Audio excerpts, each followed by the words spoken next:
You're watching The Ready Writer, a show where I get to speak to writers of all different genres, mediums, and experiences. The Ready Writer. Are you ready? Hello, and it's time for another Ready Writer. I am your host, Casey Bell, and today's guest is Susan Johnson. Let's get this show going. When you were a child, did you ever say I wanted to be an author, or did being an author something that happened in your life that was somewhat unexpected? It was definitely unexpected. I graduated college in 1999 and I also have bipolar disorder. Do you know what bipolar disorder is? I've heard of it. I can't say I remember the exact Okay. description. All right. So bipolar disorder is a chemical imbalance in the brain. It's a mood disorder. It causes highs known as euphorias and devastating lows to the point of suicide, and it can be treated with medication.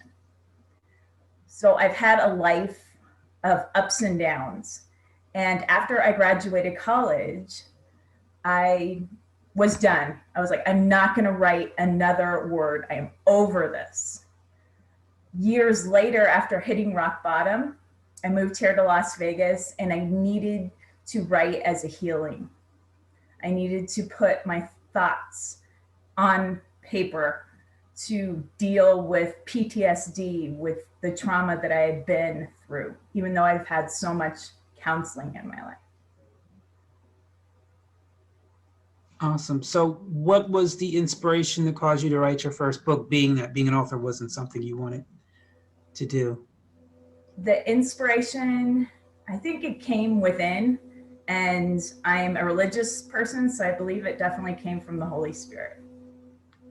Awesome. So, did you have any fears? Because a lot of people, I'll just say, I've heard people say, oh, I want to write a book. And I go, okay, as soon as you write it, I'll help you publish it. And to this day, they haven't written it. Yes, And every now and again, they'll bring it up. Oh, I don't have time. Oh, blah, blah, right? blah, Oh, blah, blah, blah, blah, blah, blah, blah, blah, blah. I So, ran how did you actually do it? So I wanted to write the book, and I ran across the How to Write a Memoir workshop at the Gold Coast Casino here in Las Vegas. I found an accountability partner. I bought a book, How to Write a Memoir. I went home. I was like, "Yeah, I'm gonna write my story. It's gonna be so easy." And then I began writing, and like you said, it was like, ugh, I can't do this. I have no time. I work in an elementary school with special ed students. How am I going to do this? Yeah, I'm telling people I'm writing a book, but it's really not happening. At that point, I found how to write a memoir class at our local junior college. It was a non-credit class, and I met a mentor by the name of Bob Colley, and he inspired me and he kept after me to keep writing through the years. It took me 6 years to write my story, and he gave me the encouragement that I have a lot of talent that I didn't even know that I have. And at that point, I decided to find a publisher, found a publisher, and was blessed to be published overnight. That was the next question I had. Did those classes teach you the publishing process as well, or only the writing? No, just the writing. Okay, so how did you start the publishing process? I just kind of fell into it and had a connection. So I was very lucky. My aunt and uncle knew of somebody who had a publishing company. But let me tell you, that was not easy either. My first edition of the book, I believe the publisher published the wrong copy. And there were so many typos in it. It was embarrassing. Here I had written this beautiful, and I paid for an editor. And then they have their editor. And here comes this book. And by the way, this is what it looks like. Some Dreams Are Worth Keeping, a memoir of my bipolar journey. And all these errors, and it became really embarrassing.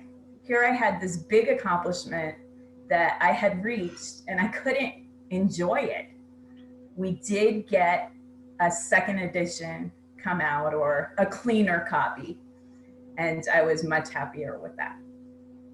Cool. So obviously the inspiration behind the book is your own personal story. Talk just a little bit about the book and what caused you to share your story with others. So the book was just for me. The whole writing was for me. I never meant for it to be something that my parents read, that anybody in the world could read. But I knew that what I wrote helps break stigma. It has inspired people. It's just changed people's lives. And I'm grateful that I published it and put it out there.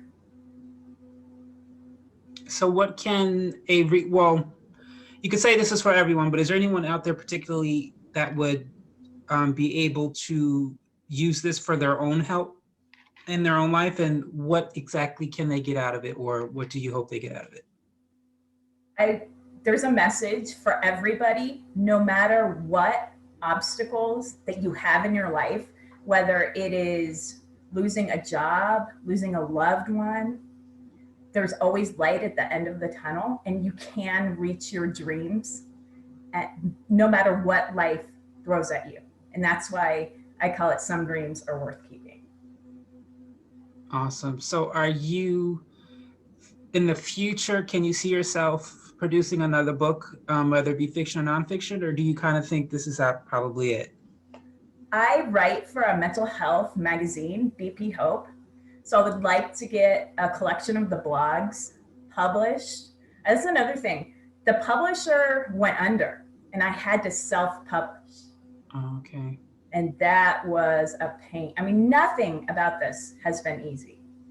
But the book has led to a TEDx talk, which I recently gave. Do you know what that is? Yes, I do. And I've always thought about doing a TEDx. And then when I found out the work that goes behind it, I said, never mind. I was like, no, thank you. I'm good. I know. Let me tell you, I put 14 months of my life into it. For those of you who don't know, a TEDx is an idea worth sharing. My idea worth sharing was overcoming obstacles as a woman living with bipolar disorder in order to follow my dream of being a teacher. So I was able to get on the stage. After speaking for several years, I'm a Toastmaster. So I learned all the skills. And that was another thing I had to overcome: public speaking, the fear of public speaking. So it's been an amazing journey. Cool. So let me just ask you an off the subject question. I don't know if you know the answer, but I heard of Toastmasters about 3 months ago, and I don't understand why they call them Toastmasters. I couldn't put the two terms together and figure out why that is. It is not a piece of toast. It, my husband's like, why don't you bring toast to the first meeting? You know, when you go to a wedding and you do a toast. Okay, understand. That's where it comes from. Learning how to, some people actually have come to the club learning how to do a toast for a wedding. That was like the whole purpose. Toastmasters is a worldwide organization which teaches you leadership and public speaking skills. And I highly recommend it. I love it. And people can contact me. We're meeting right now via Zoom. And it's just been an amazing experience connecting with other Toastmasters across the whole world. Awesome. So you said you've done TEDx, and I'm sure you've been at book expos and festivals. So for everyone watching this will not be aired the day we're doing this, but we're doing this on March 11th, 2021. And I didn't even realize this was the anniversary of the pandemic, right? The start of the pandemic, until I saw it on social media. Mm-hmm. So what was it like when you first found out that there's no more expos, there's no more festivals, there's no more, it's like, even though there are other ways to market books, when you're an artist, the main thing is to get out there in front of the people. So what else did you figure out to do? Well, first of all, I suffered from major anxiety as a woman living with bipolar disorder. I could barely breathe. The anxiety was so bad. So the book really wasn't on my mind at the beginning, but like you said, I've had to learn how to market it without getting to Barnes and Noble and meeting people. So it's basically with people like you, thank you, having me on podcasts. And my friend, Stephen Murray, has pointed me to a lot of podcasts. And that's how I've been doing it. And I'm continuing to write for the magazine, BP Hope, that I mentioned. And that's helping with sales as well. Awesome. So my last question for you this evening, kind of off, well, it's somewhat on the subject, but off the subject. It's a fun question. It might make you think a bit. And this can be a pretend question, so the person does not have to actually be alive anymore. And they don't have to be well known either. So if there was an author out there who inspired you, you read their book and you just thought to yourself, I really want to sit down with them and have a conversation, maybe some tea, maybe lunch, who would this person be and why? Robert Frost. Oh. Just love the poetry. It always spoke to me, especially in high school, for sure. If you would like to buy a copy of my book, Some Dreams Are Worth Keeping, you can get a personally autographed book through my website at www.sjohnsonauthor.com or from Amazon.